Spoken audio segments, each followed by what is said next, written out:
Yeah, welcome back. We were talking about conflict. We have talked about sources of conflict. We have seen various sources of conflict, how conflict gets generated, what are the causes of conflict, where it originates from initially. Now we are looking at types of conflict. And in types of conflict, we have talked about perceived conflict, latent conflict, manifest conflict, line and staff, and organized and unorganized conflict. Now we are talking about conflict within an individual. Now we were talking about dilemma, that an individual faced with two equally attractive kind of alternatives, and the person is not able to decide which way to go. And this happens when you have a situation where you don't want to lose either of the alternatives before you. So you are in a sort of situation where, I mean, you feel that if part A and there are two parts of a particular thing which are before you, you feel that if you lose part A, then the part B will get some kind of lower ranking. If you lose part B and get part A, then you may not be having a complete kind of thing. You are faced with that kind of situation many a times. This may be a different kind of situation as well. This is called approach conflict. When we talk about avoidance approach conflict, that is in that kind of a situation, what happens, that you are faced with a situation where you have one dimension of a part of the situation and other dimension of a part of the situation, and then you are not able to decide which way to go. Like you may face a situation, you may get a good job, but that good job is in a bad city. You don't want to go to that city, but job is a better one. Then you think of various other things, and then you will say, okay, because this job is in that kind of city, and then I will face this kind of problem, and my children's education, and this and that kind of thing. So then you will say, okay, sorry, I will not accept this job. Then you get a job in another city of your choice, but then job is not good. Then what do? So you are faced with that kind of situation also. So this is the situation which is called approach avoidance kind of situation. And the first one which I was describing to you is called approach kind of. So you're not able to decide either way in both this kind of situation, where you have two equally attractive kind of thing, and the other place you have one dimension of the alternative very attractive, and the other dimension not so attractive at all. So therefore you are not able to decide within yourself that which way to go, whether to go for this one or not to go for this one. You face that kind of situation many times in your life. Whenever you have a turning point in life, maybe it's your marriage, maybe it is having a deciding about a career, or deciding about so many other things. When you go for when you want to purchase a house, in fact, you see location, then you see neighbors, and then you see amenities and utilities available, and then you see approach and things, and so many things. Now it then depends on you, that what is top in your list of priorities. As I was talking about earlier, that role expectation it's very important. In fact, no. So role expectation is what? Role expectation is something where you give importance to a particular person's expectation. Suppose when I was talking about husband wife, but you would see a person who is very sensitive to somebody's expectation. That if my daughter has said something, I must do it. If my wife has said something, I can ignore it, but if my daughter has said something, I would certainly fulfill that kind of thing. So you are attaching a different kind of importance to a different kind of role sender. So it also depends, if you are so sensitive about your daughter saying something, and if you are not able to do that kind of thing, you get more frustrated, you get more stressed. But if you are not attaching that much importance to your wife's role, and if you are not able to fulfill that kind of role, you do not get that kind of stress, you do not get that kind of frustration within. So it also depends that how much importance you attach to a particular dimension of things in your perception. So this depends. This also counts very much when it is within individuals kind of conflict. If you are going to decide for a thing, so then there are several factors to be considered, and then which factor you attach maximum importance to. So if that factor is not met, then perhaps you will not go for that alternative. If that factor is met, perhaps you can compromise as well. So it depends on it will vary from person to person. The very fundamental premise of psychology is individual difference. This is also one of the types of individual differences, that you may have different kind of priorities. Nowadays we say that earlier 20 years 30 years back our priorities were different. Today our priorities are entirely different. So therefore priorities keep changing as you go ahead in your life cycle. Anyway, so within an individual, so we have talked about approach and approach avoidance kind of conflict. Now second one is conflict between individuals.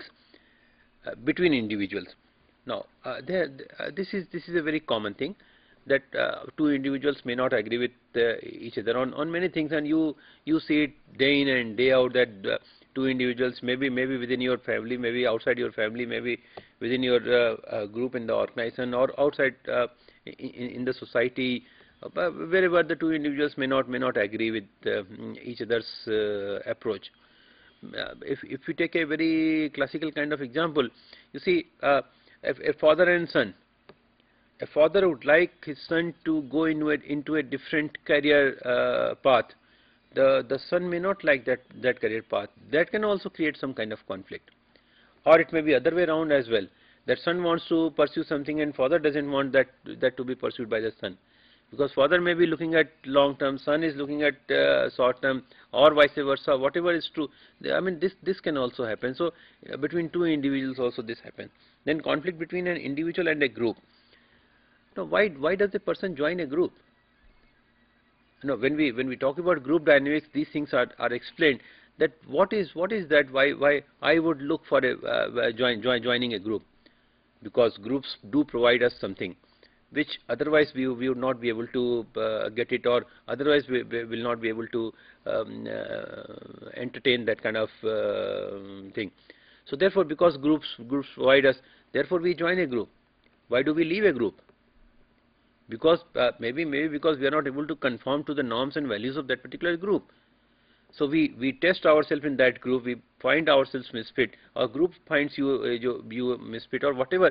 So joining a group, leaving a group, changing your role in a particular group. Many times you have seen people saying that, no, I am not meant for this job, or this job is not meant for me. You say that I am not fit for this kind of a situation. I have become misfit for this kind. So all those kinds of situations, that situation and the person, they do not gel with each other. They are not fitting with each other. So therefore that kind of situation also creates some kind of conflict. If one is not able to conform to any kind of value systems of any organization or sub part of the organization, then one feels that kind of conflict. Then conflict between groups within an organization. Now, why do different groups feel within conflict within an organization? I have talked about various kinds of goals being pursued by different kind of smaller groups and smaller parts of the organization. It may be their work related kind of thing. It may also be their value related kind of thing. It may be also their norm related kind of thing. It may also be a situation where a particular group is being recognized, being rewarded, being given incentive or whatever by the organization, which one may, because one doesn't understand, so therefore one is misunderstanding it, or else it may also be a different situation, that it is being they are being awarded for a different situation, for creating a different kind of culture, or whatever may be. So between two groups or three groups also there could be a conflicting kind of a situation. Now conflict between organization, that is something which is not very I mean, there is not much to explain about it. Basically because of the competition, basically because many of the organizations, they are running for the same kind of resources which are available. Out of that pie, everybody wants to have the maximum. So therefore of course there would be a conflict. Now you look at some of the conflicting kind of situation. There could be a situation where you had to choose between two equally attractive alternatives, and you do not want to lose either of them. as I have talked about. There could be a situation you have to choose between positive and negative incentives associated with the same goal, where good and bad they have the equal weightage. Like it may be a job and city and a job, or whatever kind of combination you have. You may have location and a house, and house and a location, and neighborhood and a house, and house and a neighborhood, and there could be so many things of that kind. So both the dimensions, if they have equal weightage, positives and negatives have equal weightage, then there is a conflict, that where to go, how to go, and whether to go or not. Now let us see a situation where we say that two equally important persons for you, they are in conflict with each other. They have lot of anger. Against each other. They are showing a lot of hostility against each other, and they have very strong opinion about each other. If you are caught in that kind of a situation, now let us see this in a life kind of situation, that if suppose I am there, I equally like the two persons very much. I have equal kind of regard for them. I have equal kind of love for them. I have equal kind of respect for them. I have kept them in a different at a different level, and both of them are very dear to me. Now, what happens if both of them are in conflict with each other? They have very strong opinion about each other. In fact, no, they don't want to change their opinion about each other. They are actually hostile against each other, very hostile. One would like to harm the other to the extent possible. They do not want to see each other. If that is the kind of situation, what would you do? Then it is a great conflicting kind of situation in which you are caught. Then what would you do? Let us see the alternatives. Would you get involved and take a position? That is one alternative. That okay, because both of them are dear to you, would you get involved with one party? Would you like to take a stand and decision that okay, Mr. A is right and Mr. B is not right, or Mr. B is right and Mr. A is wrong? Would you take a position? These are different alternatives, and different people will go for different alternatives. That's where the individual difference is quite important. That is one alternative. So you are in a conflicting kind of situation. What to do? Number one is this: that get involved and take a position. That okay, you take a position that okay, I am going with this person. I am not going with that person. But remember that the situation is that you are equally attracted to both the persons. You do not want to lose either of them. You have equal respect and regard for them. You keep them in a very high esteem, so far as both of them are concerned. So if that is the kind of situation, then it's not very easy to take either of them. Second is attempt to mediate. Then you would like to mediate and say that okay, let me play the role of the mediator, and let me solve the conflict between you and bring both of you together. That may be another way of managing that conflict situation. Also, observing to see what happens. A third angle may be that okay, let me not get into it and let me observe and let us see what happens. What shape it takes. If it takes a different kind of turn, an ugly turn or a good turn or whatever, then I'll appear into the in the scene or whatever. In fact, so you may have a different kind of position, or else you leave the scene as it was not none of your business. You leave the scene and then say that okay, this I am not at all concerned. Let them fight it out themselves, and let them decide that what they want to do. I will be happy with whatever is the outcome. If they come together, I am happy. If they fall apart, I'm still happier. I'm still happy. So whatever, in fact, so this will depend on different kind of personality or different kind of attitude and different kind of orientation the person may have. You would have seen on the road, if you see two persons, they have a quarrel on the road. There would be majority of people who will pass away and they will not even stop. There would be some persons who will just stop for a moment and they will again go ahead. There would be another set of people who will start and they will try and intervene in the situation. If they succeed, it's all right. If they feel right in the beginning that they are not going to succeed, things are too serious, they will walk away. there would be fourth kind of set of people who would get involved. They will also get into the fight which is going on there. They will also become a party, and they get involved and they get hurt. There would be a fifth kind of a person who would try and see to it that, okay, let me get into it and let me take it to the logical end. And so different kind of people will take different kind of action and different kind of level of involvement. So this is what, these are the kind of alternatives which are available. But these alternatives show your personality, your exposure, your experience, your attitude, your upbringing, and so on and so forth. Your power, your status. I mean, there are various things which play a role in whatever action you are taking. So these are the kind of things which are important. And what we want to say after that is that conflict is neither good nor bad inherently. That conflict as such, conflict per se is neither good nor bad. Conflict may be, that means the meaning coming out is that conflict may be good, conflict may be bad. Let us see later on what happens. Its consequences may improve or impair an organization's performance. That means if there is a conflicting kind of situation, it may either improve the organization's performance or it may impair organization's performance. So both things can happen. If it is good, it will improve. If it is bad, it will impair the organization's performance. That means it can act both way. Conflict is not something which is required for the organization. We cannot design an organization, and nobody has been able to design an organization which will never have any conflict. So therefore, conflict is bound to be there, but it may be good, it may be bad. It's not like stress. When we say that a particular amount of stress is necessary for a particular amount of productivity. If stress goes below that level of experience, then it will hamper the productivity in negative sense. That means productivity will go down. So therefore, to maintain a particular level of productivity, a particular level of stress is necessary.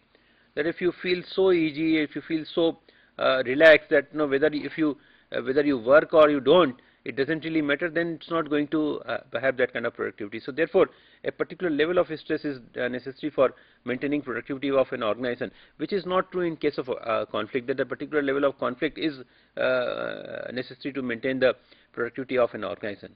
So this is the difference between the stress and the conflict. Now it may be functional, it may be dysfunctional. It may be functional in the sense that because of some kind of conflict arising, you suddenly realize that, okay, we have to wake up to some kind of situation which otherwise we were not aware of.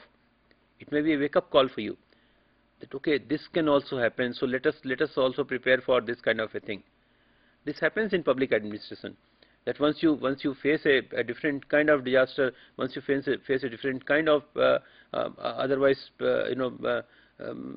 situations happening, some kind of terrorism happening or whatever, then you get awakened to that kind of a situation, and then you start preparing for that kind of thing. So that is called functional conflict.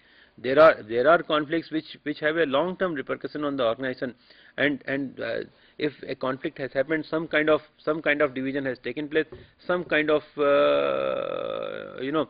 two schools of thoughts have emerged and they are persisting, which may not be good for the organization in the long run, which may not be good for the family in the long run, which may not be good for the society in the long run. So two different set of schools of thought emerging because of a particular conflict. And if you relate it to various kinds of social situations we have today, you can find the example that if two different kind of schools of thought emerging and they get some kind of strength by one thing or the other tomorrow and day after, so they get established further and further, and then they will fall apart. So it's not good for it may not be good for the organization in the long run. By organization I mean it may be a family, it may be a society, it may be an organization, or whatever a set of system I'm talking about. Unlike productive stress, it's not like productive stress that productive stress is necessary.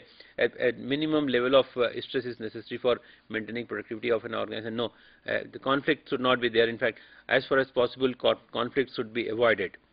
It should not. We should create a situation where the conflict gets resolved before it comes into fore. Now, judgment on group or unit's performance. In fact, it may also have some kind of judgment on unit's performance as well. As I am saying that conflict may have different kind of repercussion, short term, long term, medium term, or whatever. It's not some. It is like strategic decision making. That if you have made a decision, the next moment you cannot say sorry and revert back to the same square. No. If you have made a strategic decision, you are many times you are bound to, in most of the cases you are bound to face the repercussion, but you cannot say sorry and revert back. Now let us see what are the levels of conflict: interpersonal, intergroup, intragroup, interorganizational, functional and dysfunctional, and class. Now interpersonal, we have actually talked about that the two persons, they are not liking each other, they are not in agreement with each other, they are in competition with each other, so there is bound to be conflict. But then what is going to follow if two persons are in conflict with each other, they are in competition with each other, they are competing for the same amount of resources which are available? So what is going to follow? How are we going to handle it? There could be three situations.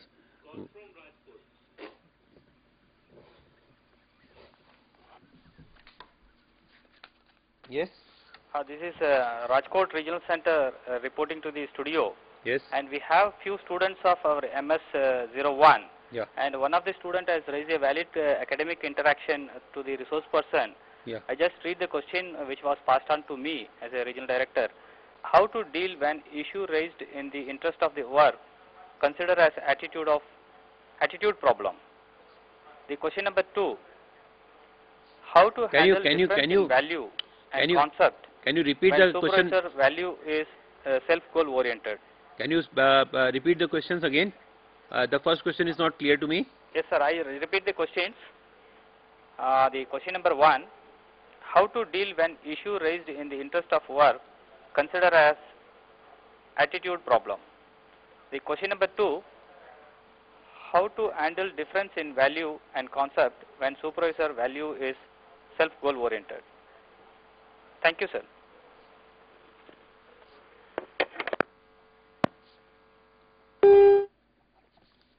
You see, again, very interesting observation. The first question is that how to deal with an issue which is raised in the interest of work as an issue of attitude. You see, these are the things which are subject to interpretation. Now, every different situation. Let me take it to the case study method of teaching of management. If suppose we are faced with a situation where there is some case which has happened at the shop floor, or there is some case which has happened in an organization. We see so many cases. Now, if you go to 10 different people, you will find 10 different solutions for that question. Now, in management, this is the beauty of management, that all the 10 solutions they are okay with management if they can be logically explained. So 10 people have different kind of solutions. Therefore, we say that is the case study method of teaching in management.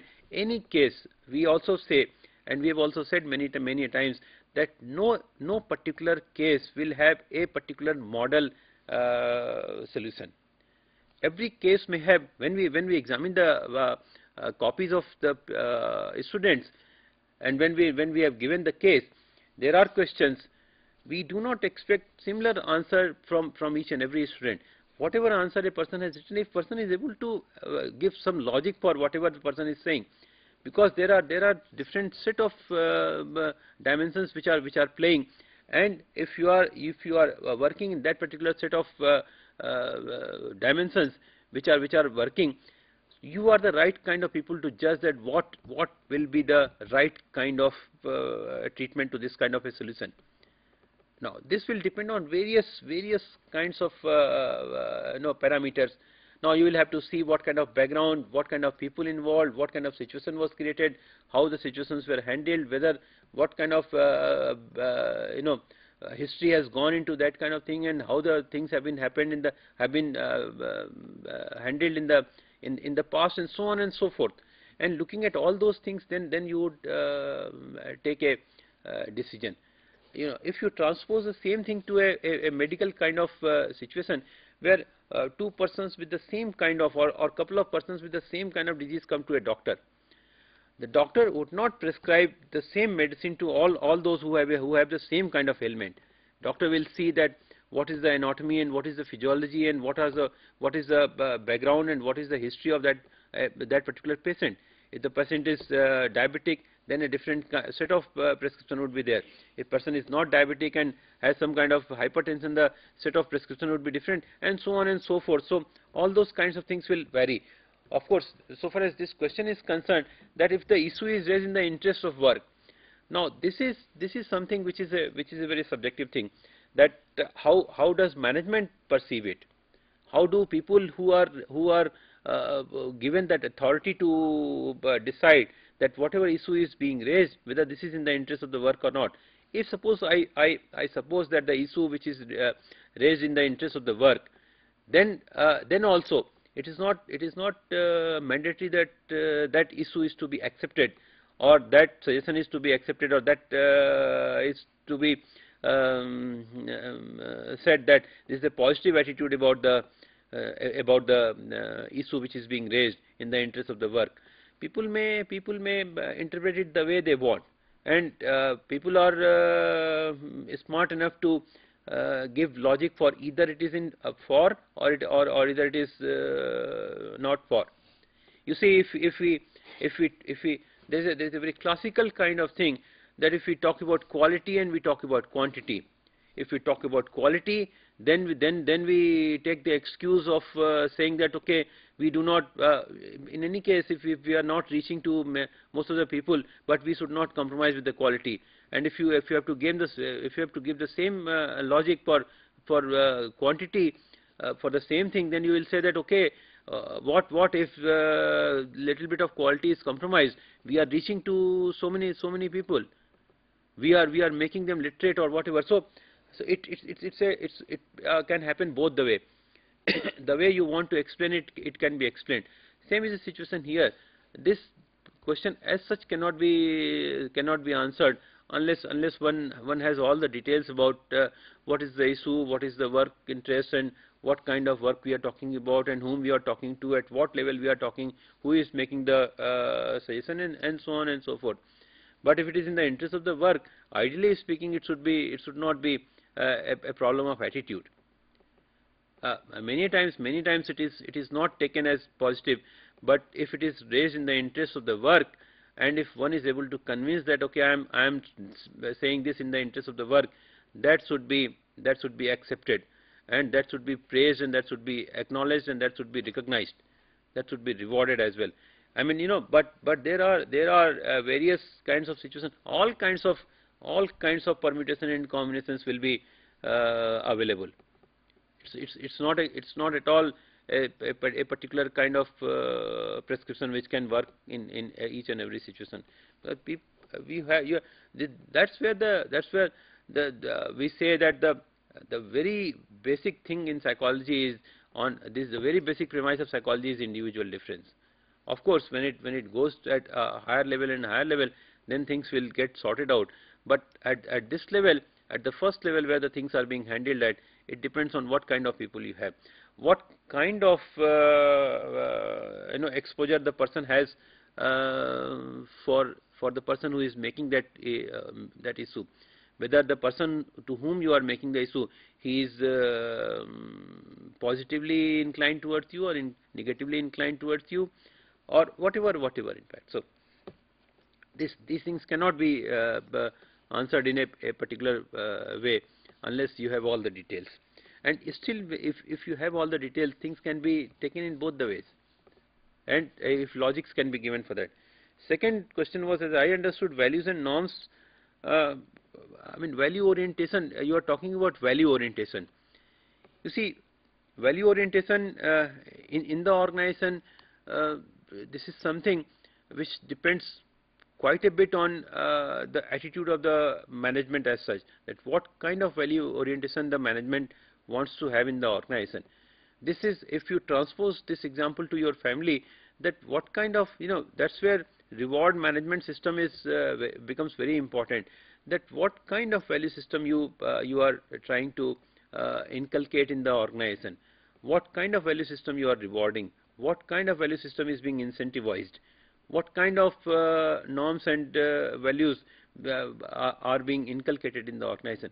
So many times, as I said, that in case of role ambiguity, the top management may sometimes feel that if I have a very straitjacket kind of situation before me, then and if I want little deviation and get it done through somebody else, then I would not be able to do that. So therefore, let me not have that kind of a straitjacket compartmentalization.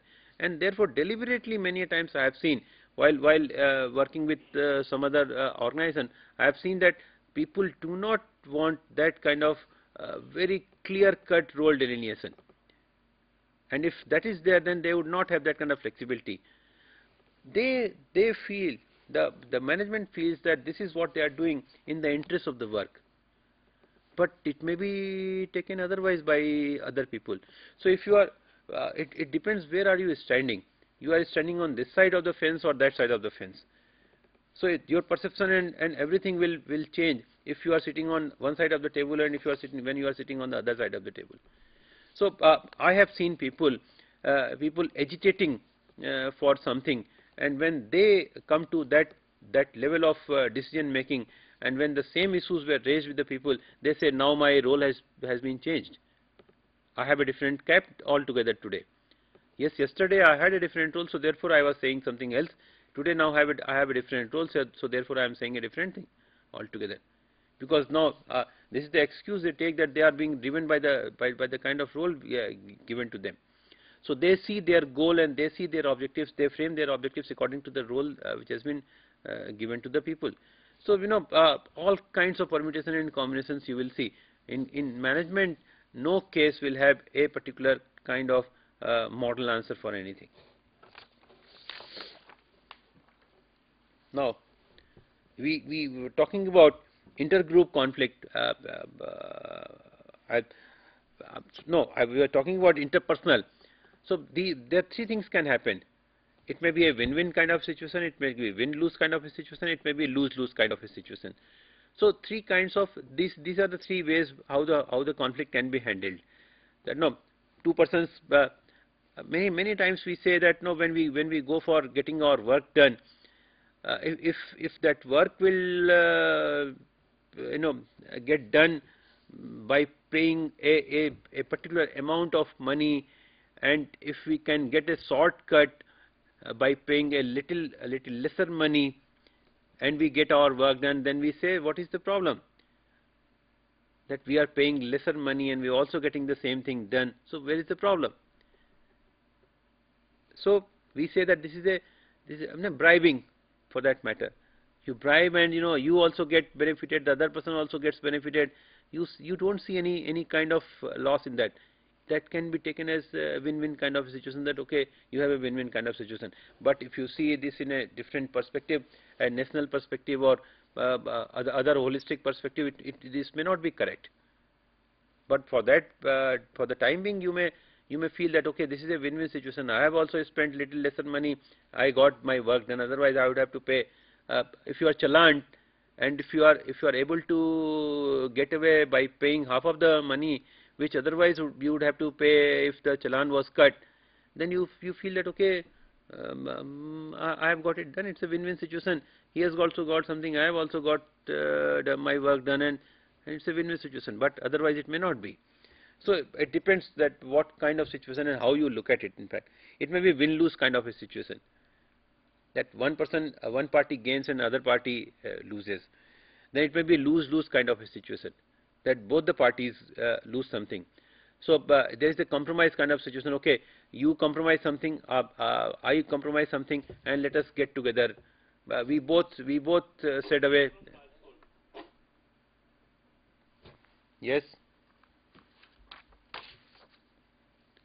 Please go ahead, Rajkot. On the line. And we have one MCOM student who is also attending the MBA telecounseling at our regional center, Rajkot. Yeah. His question is, the conflict at national and international level of industrialization between the countries or within the countries, like Tata Motors MD and political leaders happening in India also. So how is it, how it could be managed? So this is a question of Mr. S.R. Desai, MCOM student of RC Rajkot. Thank you. A very broad kind of a question, that national level conflict and international level conflicts, how to manage that kind of a conflict in a business kind of a situation, in otherwise kind of a situation, in national interest and strategic interest and things like that. You see, what happens in such kind of management of conflict is that both the parties, they first of all look at that what is their basic objective. You see, what we do in negotiation, there is a place called arena. Arena is what? Arena is that how much both the objective of both the parties overlap each other. If suppose the objective of both the parties do not come together, do not come match with each other, they do not touch each other, then there cannot be a fruitful negotiation. If suppose this much of overlapping is there, that objective of both the parties, they just overlap with each other, so there could be a compromise for that part of objective which overlap with each other, that okay, this is the common point which we have, so let us agree on this common point first, and then let us put other points for to be considered later. Now in this kind of a situation where national and international level things are there, in fact there you do some kind of classification and you prioritize your objectives, that okay, our objective is to not to lose this part. So you classify that these are the must for us, and these are the objectives which can be compromised. Now in the list of compromising objectives also you prioritize that okay, if we attain our goal by compromising the least ones, then let us try for that. If not possible, then let us compromise with little more. Let us compromise with little more. So these are all strategic thinking, in fact, which goes into that kind of thing. That no, they have expert negotiators that who do all those kind of exercises. That this is must not lose category. This maybe we may lose, we may not lose, and this is the category which on which we will agree. If we are losing this and if we are getting this much, so you prepare that kind of document, that these are the kind of things which we are ready to lose, and these are the kind of things which we would like to get out of losing something. So then you weigh that the other party also would have done the same kind of preparations. Now if both the parties have done same kind of preparation, then what happens, as we have seen in many of the cases, then that arena becomes very important. Now if the two parties can overlap, their objectives can overlap like this, that both the whole of their objectives, they meet with each other, they will immediately come together for some kind of agreement. Like you have seen many of the trade blocks. Why do people immediately come for that kind of trade blocks? Because they see that no, this kind of an agreement is going to give all of them some kind of advantage. So therefore they come together very easily. But in many other things, you would have seen that last 20 years or last 30 years, the pressures have been operationalized. But people, there are many countries who have not signed one thing, or not signed one treaty, or not signed another treaty, or whatever, because they evaluate that what are we getting and what are we losing. So it depends on different kind of situation. Now if you take transpose that example to multinational companies or companies which are negotiating with each other, there also they keep their basic goals in mind. They do not lose on their basic goals, their basic objectives. So basic objectives have to be protected come what may. So therefore we have seen that many of the talks they end into a futile kind of result. And many of the talks then we see that okay, this was phase 1 is over, so now in phase 1 we have agreed for this much, now we are again talking, so we will go to phase 2 and then we will see how much we can compromise or how much we can come together on that. So then you have seen that phase 2 is over, now phase 3 they have gone for, so that kind of thing happens. So basically both the parties will identify that these are the must not be compromised kind of list. These are the objectives which can be if it comes to that kind of thing. These are the ones which we are ready to. Then in lieu of that, then also you weigh that if you are ready to compromise this much, then what are we going to get? So both will have some kind of proportion for them. So it will depend on what you are in talk with what kind of organization and what is your objective. Many times objective is maybe long term, many times the objective may be short term. So it depends that if you are working for a short term objective, if you may lose in right in the beginning, it will look like losing in the right in the beginning, but in the long run, if you can maintain, then perhaps one goes for that kind of thing.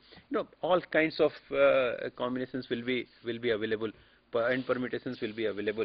So it depends that how well you have prepared yourself for that kind of negotiation. So for these kinds of things, in fact, we should go into the process of negotiation, that how the negotiation is done and what are the steps involved in negotiation and how do we actually go for the negotiation.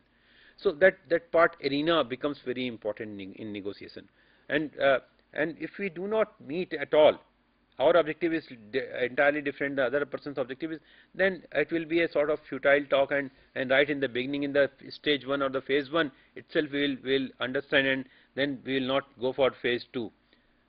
So that is how in international situation this kind of thing to happen. So intergroup, we have already talked about that there are a couple of groups in the organization, and then they have different kind of goals to follow, and then this is the work of the top management to bring them together and then pursue for a common goal. Then inter-organizational conflict. Then there are various organizations, and there are government and there are other bodies which will have to see the interest of all the organizations, and then they will have to be brought together. Maybe it's FICCI like, or it may be some of the commissions and committees formed to look into the problems, and then those committees and commissions they will see that what kind of conflict and what is most important and second most important and things like that. Then they are being solved. Same way, functional and dysfunctional kind of conflict, that something is allowed and something is not allowed at all. Right in the beginning it is said no, and right in the beginning something is accepted. So when something is said no, that means that's a dysfunctional kind of thing. Something is said yes, then the process goes on.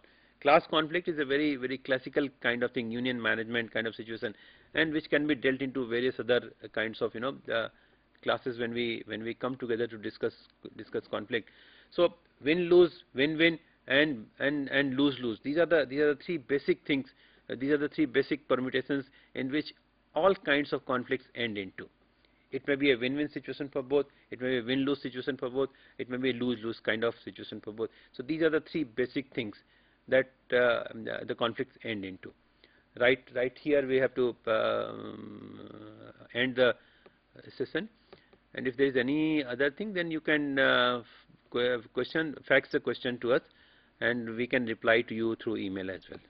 Thank you.